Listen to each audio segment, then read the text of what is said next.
Olá pessoal, tudo bem? A aula de hoje iremos abordar como tema a ocupação do Brasil e a colonização portuguesa em território brasileiro, tá?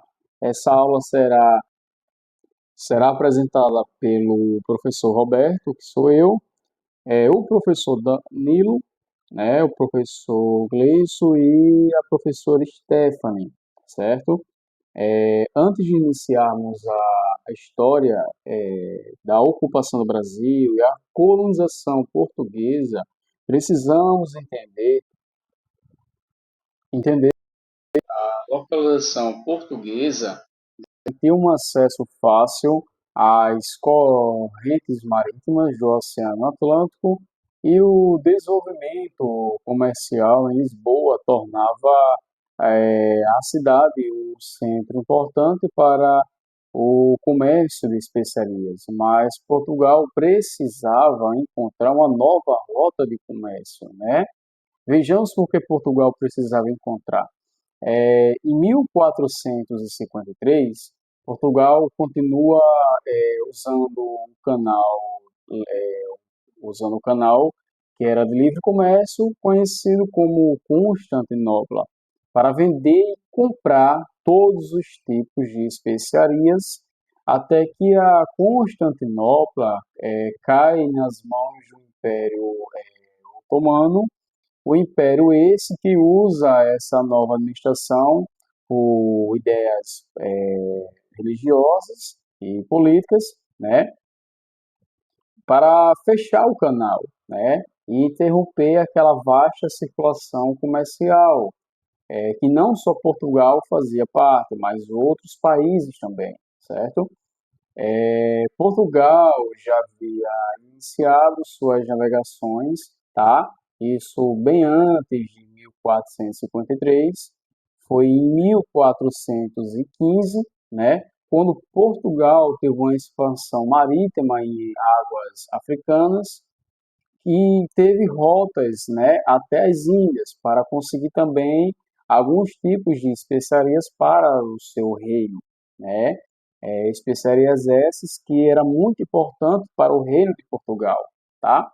Então, o rei de Portugal, logo após o fechamento do canal de Constantinopla, o rei de Portugal agora pede para que uma expedição com cerca de 1.500 homens, tá? É, pede para que 1.500 homens, junto com o comandante, né, que na época era Pedro Alves Cabral, em busca de novas especiarias, né, em terras além das ilhas. Então, com isso, toda a expedição portuguesa chega em terras brasileiras no dia 22 de abril de 1500, tá? Sendo que o primeiro ponto a chegar está localizado hoje, como a gente conhece, como Monte Pascoal, né? Fica localizado no estado da Bahia, né? O Monte Pascoal hoje tem 586 metros, tá? Fica exatamente no estado da Bahia. Então, foi ali que os portugueses tiveram a primeira vista, né? Que foi na Bahia, e suas primeiras impressões foram com uma visão muito bela desse monte, tá? Aonde fizeram a primeira missa aos arredores do Monte Pascoal, né? E também introduzindo a religião católica naquela região, tá? Onde tiveram contato com os índios pataxós, que eram oriundos daquela parte da Bahia, os índios tupiniquins, os índios tupi-guaranis, certo? A colonização se expandiu para o interior das regiões ao longo dos séculos 16 e 17, tá? Com busca por metais preciosos e também outros tipos de coisas, por exemplo, como o ouro, o diamante, a mandioca, o tabaco, tá? A cana-de-açúcar e o principal, é, o pau-brasil, né? Que era tão Então, o pesquisado era tão extraído e era tão falado naquela época, né? A madeira do pau-brasil era uma madeira muito valiosa, tá? E era muito usado na monarquia de Portugal, certo? Então eles faziam essas extrações aqui do Brasil e levava para o reino de Portugal para fazer toda a parte da alvenaria e tudo mais, tá? O que acontece? Com essa expansão, houve novos descobrimentos que fizeram os portugueses até se admirar, porque não achava que seria uma grande terra como era, né? É, Como assim estava nos mapas. Por exemplo, com essa expansão foi-se descobrindo alguns estados, e entre esses estados estavam era, Goiás, Minas Gerais, Amazônia, e também com essa expansão houve um povoamento do pessoal do sul do Brasil, né? A colonização teve um impacto significativo na geografia do Brasil, com a formação de grandes fazendas e exploração intensiva de recursos naturais, que muitas vezes tinha essa exploração às custas, né, daquela população indígena, certo? Era uma população que era também, assim, do mesmo forma que era ajudada, também era explorada, certo? A construir, a trabalhar como de forma escrava para os portugueses, né? Tendo em vista que não era só isso, houve também uma exploração intensiva de recursos naturais, tá? Em algumas regiões do Brasil, e também no meio ambiente. Então, veja, no próximo slide iremos falar a respeito de como foi a primeira visão, né? E a respeito de como foi essa exploração e meio que teve a vasta expansão da colonização em território do Brasil. Então, temos aqui, como eu tinha acabado de falar, né, uma representação de como foi a vista de alguns portugueses assim que desembarcaram na região da Bahia, né? Então, assim, nessa segunda foto, aí temos as caravelas, né, chegando na região costeira da Bahia, né, tendo sua primeira impressão, né, e suas primeiras impressões foram o região ali que fica parte da Bahia, aquela parte daquele monte, o Monte Pascoal, né? Então eles se admiraram com aquele monte, mas não esperavam que teria tanta tribo indígena já vivendo aqui nessas terras, né? Então, quando houve esse encontro, a primeira coisa que aconteceu foi que eles teve uma troca de compartilhamento de conhecimento, de especiarias, de perfumes, de roupa, né? E também a Igreja Apostólica Romana, que em toda navegação eles vinham nas grandes caravelas, né, junto com os soldados, para poder pregar uma nova religião. Então, perceba que nessa terceira figura, a gente vê como é que foi o recebimento de algumas tribos indígenas, né, a respeito da pregação ou da anunciação de uma coisa nova que eles nunca tinha visto, ouvido ou sentido, né? Em roupa, em perfumes, então, em religião. Então, assim, essa foto que mostra os índios segurando a cruz, todos sentados, reunindo, ouvindo o padre a pregar a sua religião a eles, de início foi até estranho. Então, perceba que não, acima de ter descoberto, na verdade, acima de ter, além de ter descoberto algumas coisas, algumas especiarias e ter feito a expansão territorial, houve também uma troca de conhecimento, um choque cultural, né?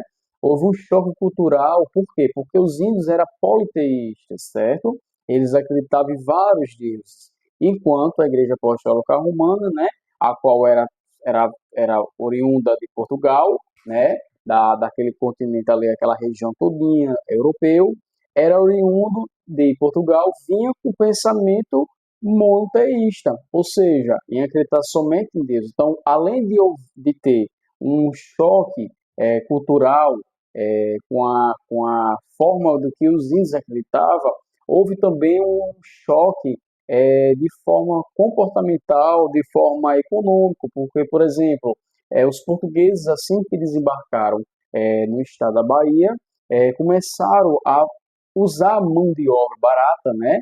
Usar a mão de obra indígena para poder fazer a expansão territorial do Brasil.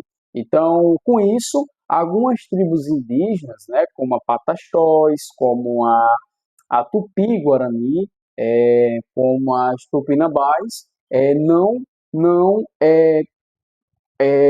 conseguiam fazer a como posso dizer, fazer algumas reuniões em si e também conseguiam concordar com o que os portugueses queriam fazer, né, que era a expansão territorial.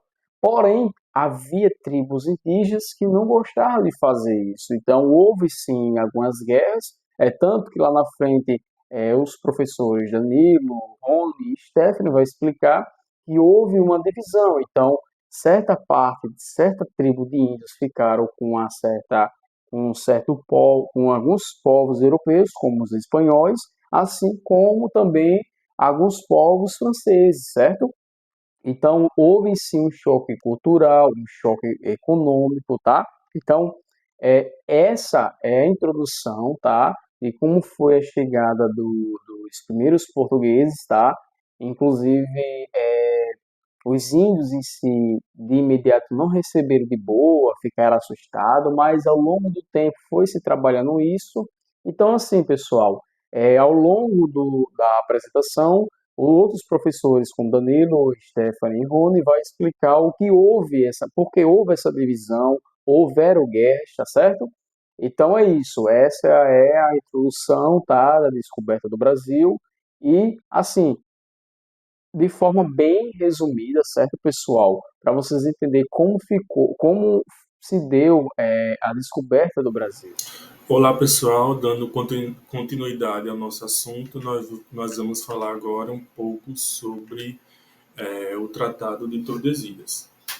Bem, o tratado foi um acordo firmado entre os reinos de Portugal e da Espanha, né, para a questão da exploração de novas terras. Né. Ele foi um acordo firmado em 7 de junho de 1494 na cidade de Tordesilhas, né, e por isso leva esse nome. Basicamente, foi traçado uma linha imaginária, né, a 370 léguas das ilhas de Cabo Verde, em que terras descobertas a oeste pertenciam ao reino da Espanha e terras descobertas a leste pertenciam ao reino de Portugal, né, em relação a essa linha imaginária. Né, mais uma coisa interessante para a gente saber, né, o que levou os reinos a firmarem esse acordo. Bem, basicamente aí no século XV, né, os reinos de Portugal e Espanha estavam aí com novas metas de exploração, né, de rotas marítimas, em que buscavam essas novas rotas para chegar até as Índias, onde eram comercializados as especiarias. Né? Nessas empreitadas, Portugal conseguiu ir traçar uma nova rota através do litoral africano e a Espanha, ao contrário disso, na verdade, ali se deu, encontrou ali um novo continente, né, e começou a sua exploração. Com isso, né, Portugal não ficou muito feliz, pois também reivindicava a questão da exploração dessas novas terras, né, e para evitar um conflito maior entre esses reinos, o Papa Alexandre, né, assinou aí uma bula careata, definindo aí uma delimitação para a exploração dessas novas terras que estavam sendo descobertas. De início, esse acordo era firmado né? Foi traçado também uma linha imaginária, só que ao invés de 370 léguas, eram 100 léguas. Com isso, né, o rei de Portugal, Dom João, não ficou muito feliz e pediu a contestação desse acordo e a sua reformulação. Né? E com isso foi traçado aí um novo acordo na cidade de Tordesilhas, definindo aí a linha imaginária a 370 léguas das ilhas de Cabo Verde. Né? Alguns historiadores relatam que, né, isso evidencia que Portugal já detinha aí conhecimento que poderia existir, né, novas terras a serem exploradas, né, uma vez que eles contestaram o primeiro acordo. Né? Como eu já falei, as terras a oeste pertenciam à Espanha e as descobertas a leste, além da linha imaginária, pertenciam a Portugal. No Brasil, né, essa linha imaginária ela foi traçada, né, ela passava exatamente, basicamente, pelo meio do país, né, como a gente conhece hoje, né, principalmente aqui a região Nordeste e a região Sudeste ficavam sob o domínio de Portugal e a região, especialmente a Norte, Centro-Oeste e Sul, sob o domínio dos espanhóis. Né, e foi nesse contexto que os portugueses chegaram ao litoral nordestino e começaram a sua exploração e colonização do país. Né, algumas outras informações sobre o tratado, né? Eles tinham como objetivo dividir as terras recém-descobertas, como já falei, evitar conflitos, né, entre os reinos, assim evitando uma guerra e um desgaste maior, né, e estabelecer o domínio colonial, tanto de Portugal quanto da Espanha, né, aí fortalecendo ainda mais essas grandes potências na época. E em relação ao fim e às consequências do tratado, o tratado ele chegou ao fim com a anexação do Reino de Portugal ao Reino da Espanha, formando a União Ibérica, que durou de 1580 a 1640. Através dessa união, aqui no Brasil, Portugal começou a explorar ainda mais as novas terras, adentrando o interior do Brasil, uma vez que o tratado já não tinha mais validade. E uma das principais consequências do tratado foi a questão da pacificação entre os portugueses e os espanhóis. E falando um pouco sobre aí a ocupação do interior nordestino, né? A pecuária ela teve um fator primordial na ocupação do interior do Nordeste. Inicialmente, né, a criação de gado era ali feita no período colonial, feita ali próximo aos engenhos de cana-de-açúcar. Contudo, né, foi aí verificado que as duas atividades eram, de certa forma, incompatíveis. Né? Com o avanço da produção da cana, né, o gado foi cada vez ficando em segundo plano. Né? Apesar de sua importância na produção de carne para o próprio engenho, para os povoados que existiam ao redor, além né, dos serviços que eles podiam ter, né, com gado, como a tração animal, né, e a produção de utensílios com o couro dele, né, foi, né, identificado que deixar ali as atividades juntas era de certa forma incompatível. Né? Como eu já falei, né, a pecuária ela se desenvolveu inicialmente em torno dos engenhos da cana-de-açúcar, onde o gado era criado nesses locais, né, principalmente bovino e moar, onde era utilizado para a produção de alimentos, produção de couro para utensílios e trabalhos com a tração animal. Né, de acordo aí com Andrade, em 1982, que enquanto a mata era abundante, essa separação entre a agricultura e os criatórios se fazia com cercas de pau a pique, para prender, né, os animais e eles não invadirem ali a produção de cana-de-açúcar. Porém, né, à medida que as matas elas eram sendo destruídas para dar lugar à produção de cana-de-açúcar, essa solução ela não era mais viável. E desta forma, já no governo de Tomé de Souza, foi determinado que se fosse criado o gado, no mínimo, a 10 léguas de Salvador, onde pastaria solto. Né? Isso aí ficou conhecido em todo o Nordeste Oriental como essa divisão como travessão, né? Que dentro do travessão o gado ele até poderia ser criado, mas cercado, né? Delimitado ali tem o seu local, e fora do travessão ele poderia pastar livremente. E dentro desse contexto, né, os principais locais a partir dos quais né, os vaqueiros começaram ali a explorar, né, a questão a explorar o interior do Nordeste para a criação do gado, né, saíram aí de Pernambuco e da Bahia, né, onde eles buscavam seguir o rumo contrário ao sentido do Rio São Francisco, né, que passou a ser conhecido como Rio dos Currais. E ao longo do vale desse rio foram criados currais de fazendas perto de áreas de pastagens, né?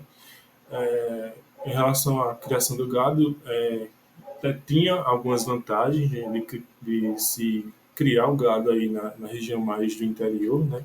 Uma vez como era a região mais seca, eles eram menos vulneráveis a doenças e parasitoses, mas também, justamente por causa das secas, né, esse período de seca prolongado também provocava muita perda desses animais. Mas, né, graças ao manejo dos vaqueiros, né, os vaqueiros eles tiveram uma grande importância nesse processo de interiorização, né, uma vez que eles que ficavam ali responsáveis pela criação dos animais, já que os donos efetivamente do rebanho ali não procuravam residir no interior do Nordeste, né? E eles tinham como forma de pagamento ou potros ou até parte dos bezerros que vinham a nascer, né? E em função dessa questão das secas, né, essas fazendas elas começaram ali a ser mais, como eu posso dizer, explorada ali mais próximo aos rios, né, fazendo com que essas fazendas elas fossem mais longínquas, horizontais, né, compridas. Né, e outras questões aí, né, em relação à expansão. Ainda houve expansão em direção à região norte da colônia, né, para os estados da Paraíba, Rio Grande do Norte, Ceará, Piauí e Maranhão, né, que os vaqueiros foram aí se expandindo, né, em meio a essas regiões. Além disso, a questão da ocupação do sertão, né, a partir da pecuária, também se estendeu além do Nordeste e Norte, né, com a descoberta também de ouro na região de Minas Gerais. Né? E outra região também que passou a ser também ocupada pelos vaqueiros e fazendas de gado foi a região sul do país, né? Onde foi encontrado aí um ambiente propício para a criação de gado e onde foi o local onde a pecuária mais se desenvolveu. Olá, me chamo Stephanie e eu vou falar sobre os bandeirantes e entradas e as integrações e conflitos. Para iniciar, eu vou falar o que eram as entradas dos bandeirantes. As entradas dos bandeirantes eram expedições de penetração do interior do Brasil colônia, organizadas pelos portugueses. De uma forma mais explicativa, os bandeirantes eram expedições particulares, ou seja, não eram contratadas pela coroa portuguesa, que tinham como objetivo desbravar o interior do Brasil em busca de riquezas, como ouro, prata e pedras preciosas, além de capturar indígenas para trabalho escravo. Eles agiram entre os séculos 17 e 18, com o foco em São Paulo, para assim partirem para o sertão em busca de cumprirem os seus objetivos. Já as entradas eram expedições oficiais, ou seja, eram organizadas pela coroa portuguesa e tinham como objetivo explorar e conquistar terras do interior do Brasil, além de também buscarem por riquezas e aprisionar indígenas que ofereciam resistência, o que contribuiu para a formação de fronteiras e ocupação do território. Então surge a pergunta: como as entradas dos bandeirantes contribuíram para o processo de territorialização do Brasil, principalmente com o Nordeste? Bem, seguindo a linha de raciocínio das entradas dos bandeirantes, temos em mente que eles foram expedições que tinham como objetivo principal explorar e conquistar novas terras. Dessa forma, os bandeirantes, por serem expedições particulares, eles não seguiam o Tratado de Tordesilhas, é aquela divisão que separava o Brasil, e isso dava liberdade maior para eles explorarem as terras e pegarem os recursos, que mais tarde vai influenciar no término desse tratado, principalmente pela descoberta do ouro. Além disso, os bandeirantes também foram responsáveis por penetrarem o sertão, atacando aldeias, exterminando vários índios e aprisionando e escravizando outros. Esse mapa representa justamente isso. Podemos ver em vermelho a caça aos índios, em verde a mineração e em azul o sertanismo de contrato, que é a captura de tribos indígenas que se apunhavam à dominação colonial e a captura de escravos fugitivos. Então, essas ações dos bandeirantes contribuíram indiretamente para a expansão e consolidação do território brasileiro, influenciando áreas como o Nordeste, ao promover a exploração e ocupação dessas regiões. E como ocorreram essas promovação? Como eles eram financiados por comerciantes paulistas, eles exploravam as regiões e traziam produtos para serem comercializados, como as armas, pólvora, ferramentas, alimentos e até escravos. Já as entradas tinham um papel muito parecido, mas por serem contratadas pela coroa portuguesa, eles tinham que respeitar o Tratado de Tordesilhas. Como o seu objetivo principal era mapear o território, principalmente o interior dele, e enviar essas informações para Portugal, viabilizar a colonização desses interiores, favoreceu muito a ocupação e expansão dos territórios. Essa ocupação e expansão se deu principalmente pelas rotas comerciais do local. Além disso, surgiram algumas entradas de penetração do interior do espaço colonial. Foram empreendidas com o intuito de estabelecer currais para a criação do gado. Dessa forma, o sertão nordestino foi devassado e ocupado por criadores de gado. E foi a partir da busca por escravizar indígenas e o descobrimento de novos recursos que contribuíram para que fossem gerados comércios e começassem a surgir povoados, ou seja, cidades. Esses dois mapas demonstram exatamente isso. Esse primeiro mostra a rota de comércios como o açúcar, o tabaco, o algodão, cacau, entre outros tipos de recursos. Já esse segundo mostra as rotas de expansão para a criação de gados, gerando a agropecuária nesses locais. Essas produções favoreceram para que o Nordeste se tornasse economicamente importante.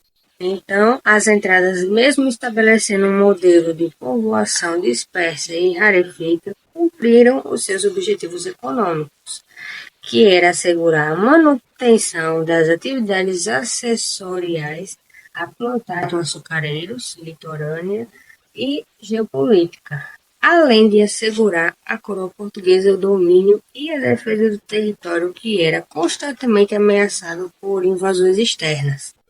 Agora, entrando no tópico de interações e conflitos, podemos dizer que a territorialização do Brasil, especialmente no Nordeste, foi marcada por interações complexas entre colonizadores europeus, indígenas e africanos escravizados.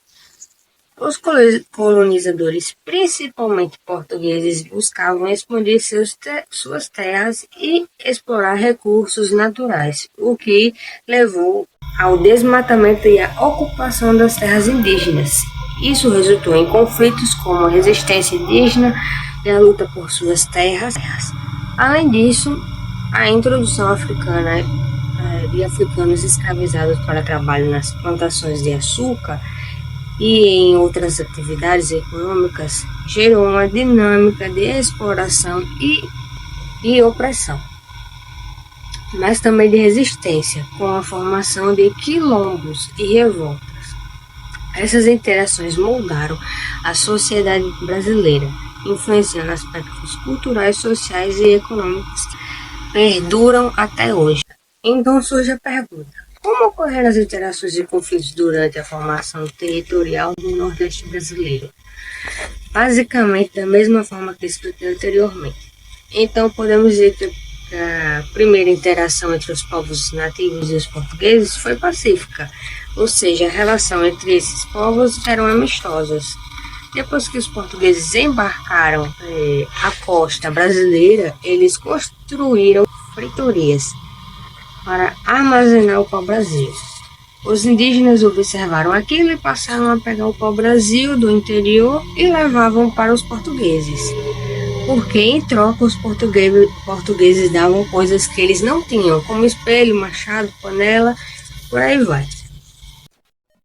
Então essa relação se manteve assim até os franceses e os ingleses passarem a saquear o Brasil. Então o território que era dito ser dos portugueses passou a sofrer ameaças de invasões externas, o que levou Portugal a tomar medidas mais radicais. E é a partir daí que o relacionamento pacífico acaba, porque Portugal manda os primeiros colonizadores para tomar as terras dos indígenas, causando guerras e escravidão. Aqui eu separei os 3 pontos que eu disse anteriormente, começando pelos conflitos com os indígenas. Foi justamente aquela questão da colonização que os portugueses passaram a explorar o interior e a utilizar os recursos como o açúcar. Depois temos a escravidão e a resistência, que se dá justamente por conta dessa colonização e a resistência dos indígenas, além da necessidade de mão de obra. E por último, os conflitos entre os colonizadores, porque o território brasileiro vivia em constante ameaça de invasões externas, o que se mudou muitos anos depois. E uma dessas disputas tem como destaque a disputa entre os portugueses e holandeses durante a ocupação holandesa no Nordeste, em 1624 e 1654. Eu espero que tenha ficado claro e obrigado. Olá, nós vamos falar sobre alianças e escravização, né? No primeiro momento, podemos falar sobre a escravização, né, dos indígenas pelos portugueses durante a colonização. Então, esse processo ele teve profundas implicações, né, para as populações indígenas e deixou um legado que ainda é estudado e bastante lembrado. Então, quando nós vamos olhar o contexto histórico, né, os portugueses eles chegam no Brasil e encontram diversas tribos indígenas habitando aqui do que é o nosso território, né? Inicialmente, as relações entre os portugueses e os indígenas foram baseadas na troca de mercadorias através do escambo. Então, os portugueses eles trocavam objetos de pouco valor, né, como espelhos e miçangas, por produtos locais, como o pau-brasil. Isso houve as primeiras tentativas, né, de escravização, né, por parte dos portugueses, né, para com os indígenas. Então, com o avanço da colonização, a necessidade de mão de obra aumentou. Então, os portugueses passaram a capturar os indígenas para trabalhar nas plantações, né, de cana-de-açúcar, que naquele momento se tornou a principal atividade econômica, né? Então, a escravização indígena ela foi facilitada pelo conceito de guerra justa, né, que permitia a captura de indígenas considerados hostis para os colonizadores. Então, nós podemos falar um pouquinho também sobre os métodos de escravização, né? E quando falamos da guerra justa, né, que justificava essa captura de indígenas que resistissem à colonização ou também não aceitassem a evangelização cristã, né? Nós podemos falar também das bandeiras, que é conhecido, né, de bandeiras de apressamento, né? São as expedições organizadas pelos colonos para capturar os indígenas. Então, os bandeirantes eles penetravam o interior do território para apresar os indígenas e utilizá-los como escravos. Então, também havia a compra, né, desses prisioneiros. Então, os portugueses eles compravam os prisioneiros de guerras e esses prisioneiros eram vendidos aos colonos como escravos. Nós ouvimos sempre falar da resistência, né, dos escravos africanos, né? Não ouvimos falar tanto, né, da resistência dos indígenas contra a escravização. Mas assim como os escravos africanos resistiram à escravização por parte dos portugueses, os indígenas também, eles resistiram às várias maneiras de escravização. Então, com fugas, revoltas, alianças entre tribos foram sempre comuns. Então, a resistência indígena ela forçou os colonizadores a buscar outras formas de mão de obra, né? Então, aí nós chegamos na parte da transição da escravização indígena para a escravização africana, né? Então, isso aconteceu devido a isso que acabei de falar, a resistência por parte das tribos indígenas, mas também foi causada pela alta mortalidade, né, desses índios por causa das doenças trazidas pelos europeus aqui para o nosso território e também devido aos maus tratos, né? Então, a escravização africana, ela também ela se tornou predominante e esse tráfico, né, negreiro ele se mostrou mais lucrativo e eficiente, né? Nós temos os impactos, né, da escravização indígena, né? Então, a destruição das culturas, né, a escravização e a violência, elas resultam nisso, né? Então, na perda das tradições e das muitas culturas indígenas, né? Nós podemos falar de um legado histórico, né? Esse período deixou um legado de injustiça e sofrimento que ainda é lembrado e será sempre lembrado, obviamente, né? A resistência também, a resiliência dos povos indígenas são reconhecidas e valorizadas até hoje, como também dos africanos, né? Nós vamos falar também aqui sobre a